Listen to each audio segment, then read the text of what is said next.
A virus, acid wrapped in protein, 1/100th the breadth of a human hair, somewhere, likely Kansas, somehow, through the nose, the mouth, the cut, latches onto a healthy human cell and begins to duplicate itself.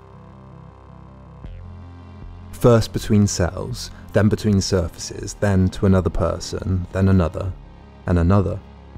It's unseen, exponential, unpredictable. Scoop up a bottle of seawater and you'll collect more viruses than there are people on the planet. Some are more dangerous than others, some are a help. They constantly evolve, changing their shape, evading the immune system, spreading through people, and perfecting themselves. If by some magic the tiny particles of saliva and mucus could be made visible as a black smudge, we quickly would realize in how many other ways we are apt to scatter bacteria and viruses all around us. Yes, even during an ordinary conversation, saliva and mucus particles escape our mouth and easily reach others who inhale them as they breathe.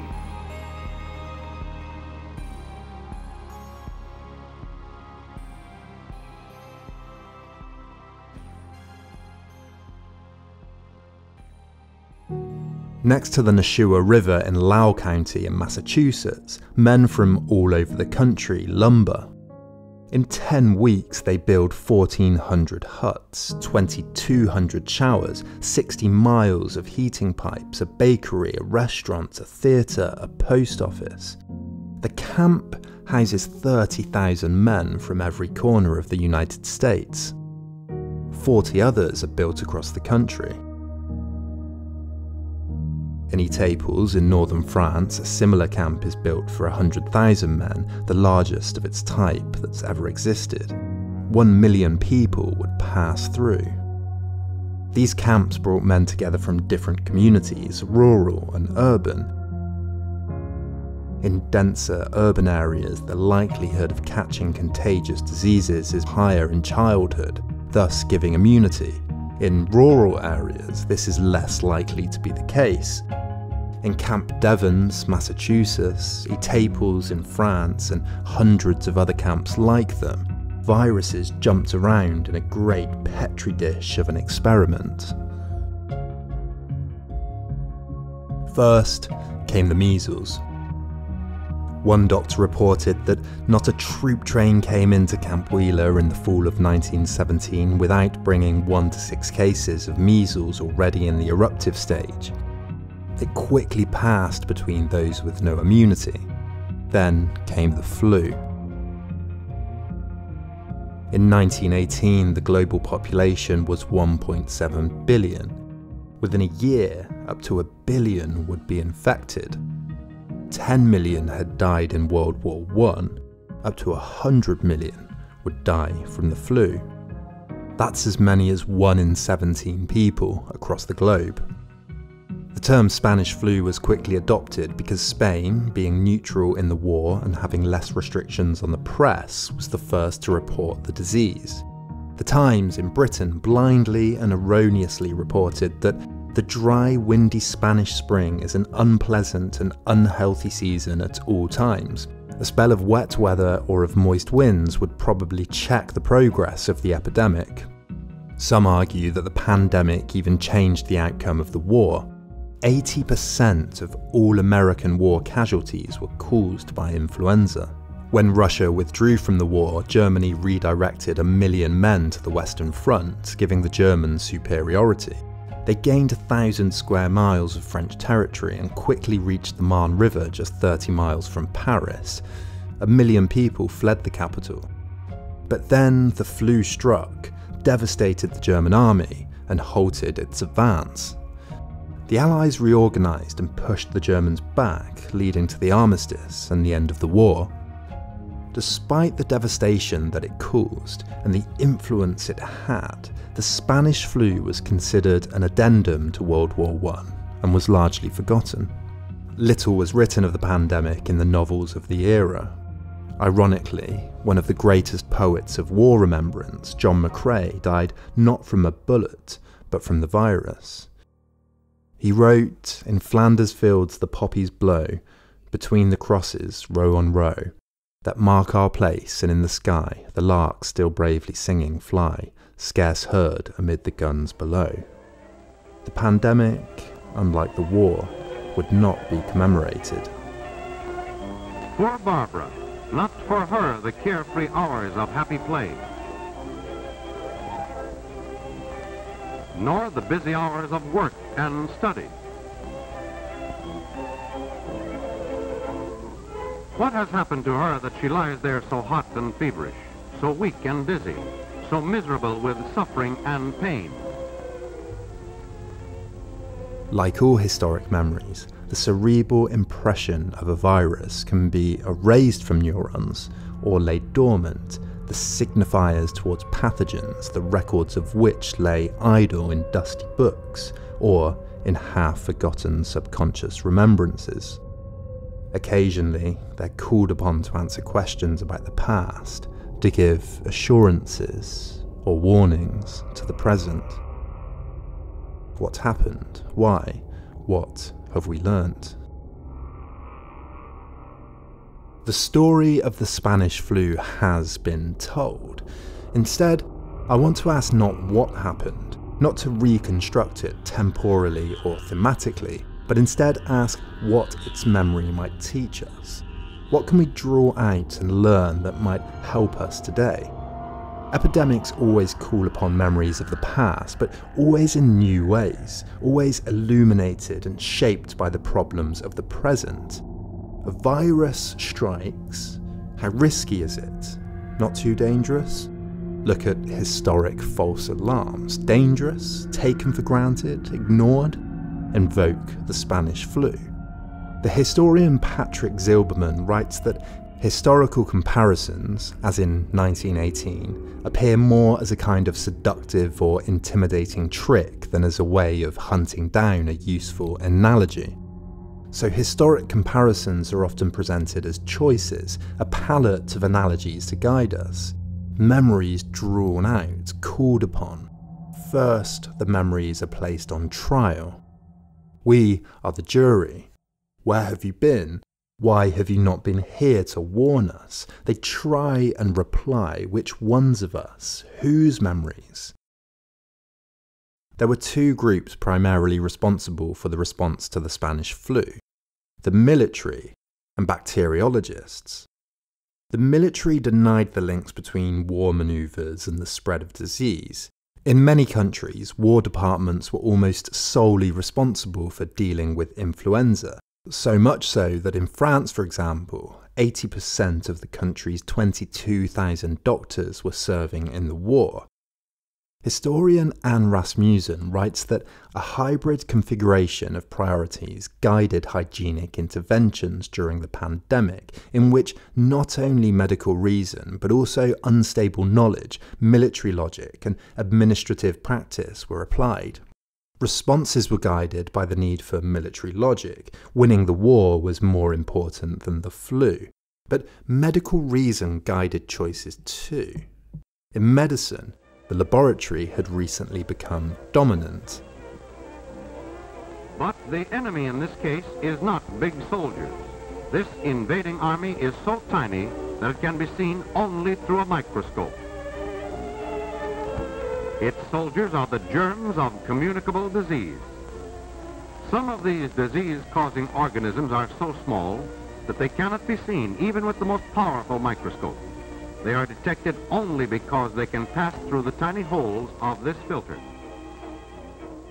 After the discovery of bacteria through the microscope and the confirmation of the germ theory of disease, the lab across the West was where advances were expected to be made.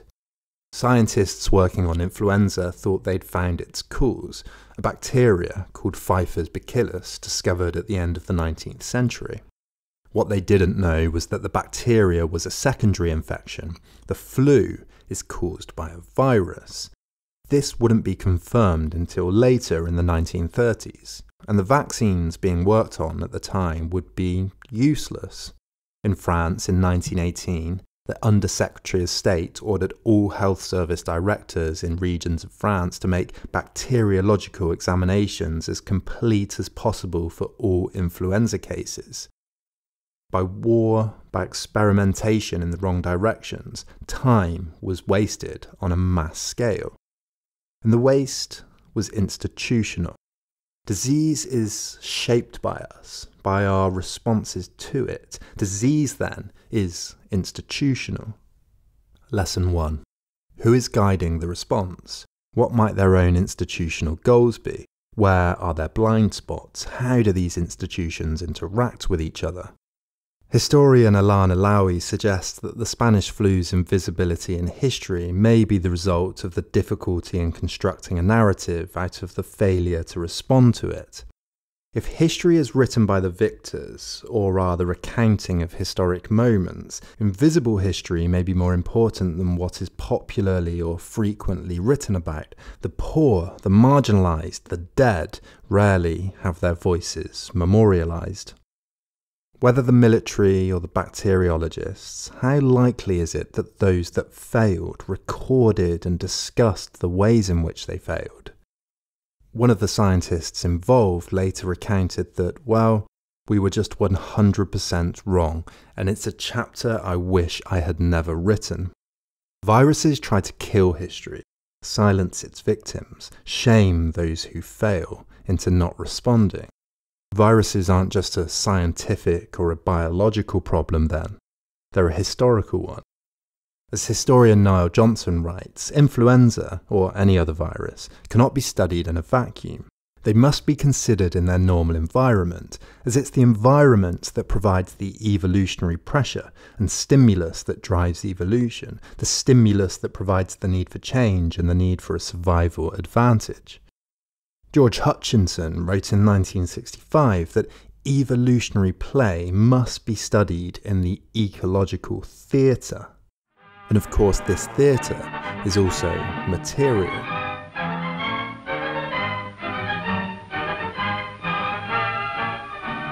At the outermost points of our large harbors, the United States quarantine stations stand guard over the health of our country. From sunrise to sunset, medical officers are on duty to inspect the ships arriving from foreign ports so that sickness or disease cannot enter this land. The doctor and the sanitary inspector leave at 6 in the morning to examine the ships that have arrived during the night.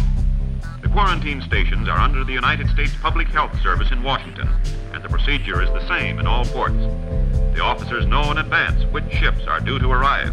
Before the inspection, they study the health records of these ships and also health conditions in the ports the ships have visited since their last American inspection. These institutions responded to the material conditions through which the virus spread. It spread both quickly and slowly. On September the 23rd, 1918, the first case was reported in San Francisco. 1 month later, 75% of the nurses were sick and all of the hospital beds full. A British nurse later recounted that it happened so suddenly. In the morning, we received an order to open up a new unit for flu, and by night we'd moved into a converted convent. Almost before the desks were out, the stretchers were in, 60, 80 to a classroom. We could hardly squeeze between the cots, and oh, they were so sick. The SS Talon, though, was later described as a death ship that slowly delivered the pandemic to islands in the South Pacific, one by one. Transport, mostly ships and trains, delivered the flu both geographically and hierarchically. Epidemiologists suggest that viruses usually spread in two ways, hierarchically, as the disease spreads across a country in different stages, and contagiously, as it spreads throughout neighbourhoods, personally, between people. You can hierarchize types of spread. Urban areas will be quicker because of density. Ports, airports, train stations, etc. are also at the top of the hierarchy. In Britain, a doctor wrote that the spread of disease along the lines of railway from London to Southend, Epping, Waltham, Colchester and Cambridge to overcrowding in railway carriages, and while this continues, it's useless to ask people not to attend churches, cinemas and meetings where they do not get half so much crowded together as on the railway. The Times reported in Britain that the ports were first involved. Next, the disease reached London, to which no doubt it was brought by travellers in the through trains. From London it radiated again, visiting Birmingham, Nottingham and other centres. It's still raging at full fury in the smaller country districts which have now become involved. This suggests staggered interventions based on predictable patterns. We know where it will hit first. We know who it will hit first. So lesson 2. Viruses interact with the material world environmentally, not just with people.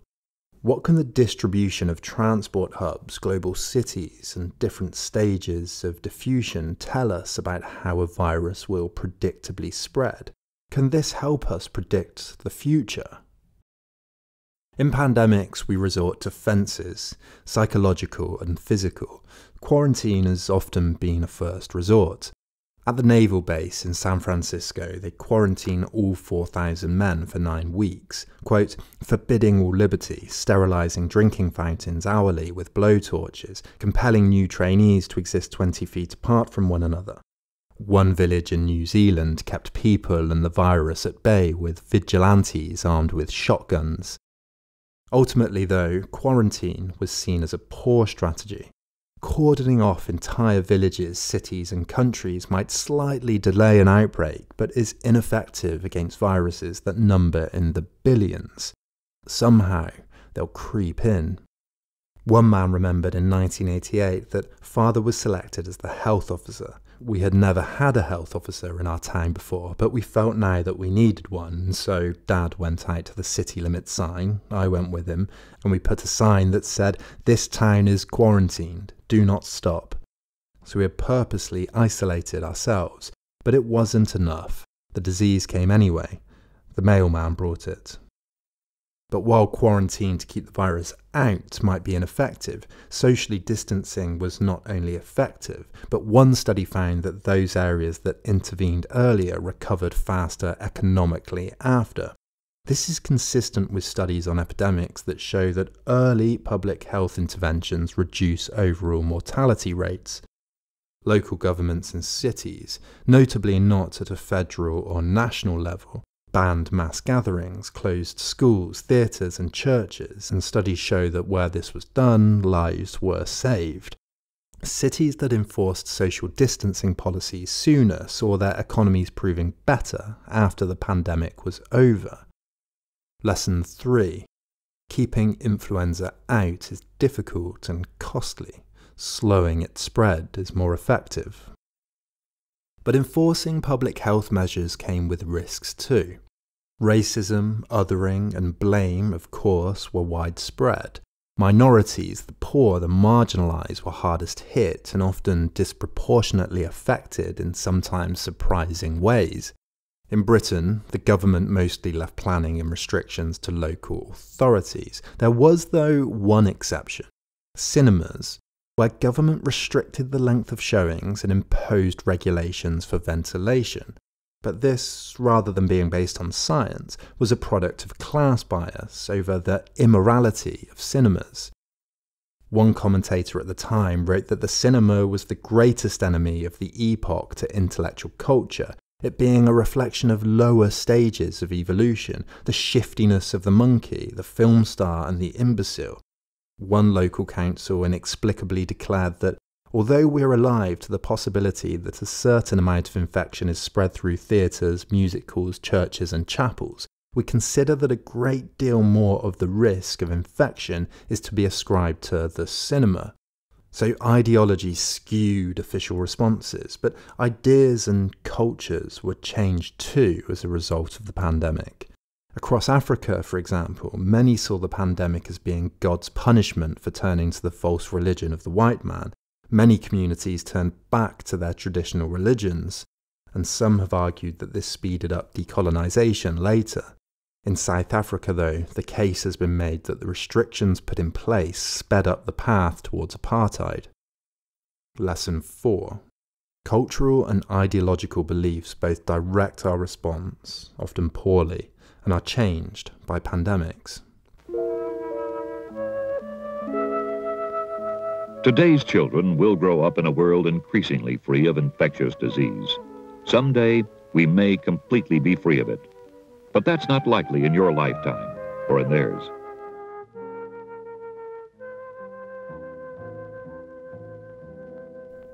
Ultimately, though, there is a theme that runs through memories of the Spanish flu. Failure. The historian Niall Johnson sums up Britain's failure like this: the perception of disease, the fact that it was only influenza, the relatively mild nature of the first wave in the spring of 19, imperialist or racist views and the superiority of the English, the confidence in scientific medicine to find a vaccine, the quest for professional status of the profession, the power of scientific medicine prevailing over preventative, and the rejection of state intervention. Many of these contributed to a delay in the reaction and recognition of the existence of a problem, particularly when the second wave arrived in the autumn of 1918. A lack of planning, hesitance, a hubris, repressed memory, and cultural arrogance.